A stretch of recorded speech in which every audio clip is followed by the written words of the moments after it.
حضرت عمر بن عبدالعزیز رحمۃ اللہ علیہ کی ایک کنیز آپ کی خدمت میں حاضر ہوئی۔ آپ کو سلام کیا اور پھر مسجد بیت میں 2 رکعتیں ادا کی، جس کے بعد اسے نیند آ گئی۔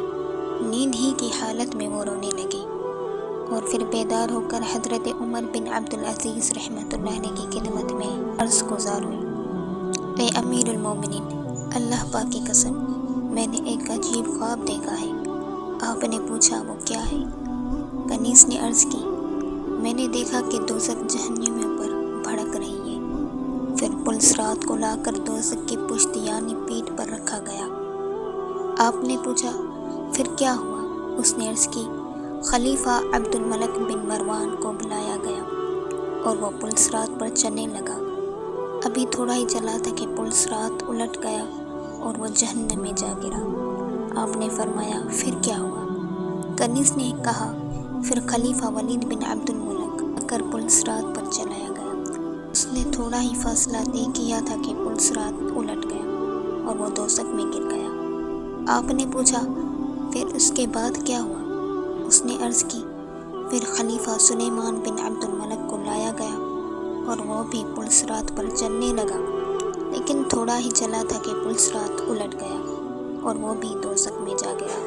آپ نے پوچھا پھر کیا ہوا؟ کنیز نے عرض کی، اللہ پاک کی قسم، اے امیر المومنین، اس کے بعد آپ کو لایا گیا۔ یہ سنتے ہی حضرت عمر بن عبدالعزیز رحمۃ اللہ علیہ نے ایک چیخ ماری اور بے ہوش ہو کر گر پڑے۔ کنیز کھڑی ہو کر آپ کے کان میں پکارنے لگی، اے امیر المومنین، اللہ پاک کی قسم، میں نے دیکھا کہ آپ نجات پا گئے۔ اللہ پاک کی قسم، میں نے دیکھا کہ آپ نجات پا گئی۔ کنیز یہ پکارتی رہی، لیکن آپ چیختے اور ایڑیاں رگڑتے رہے۔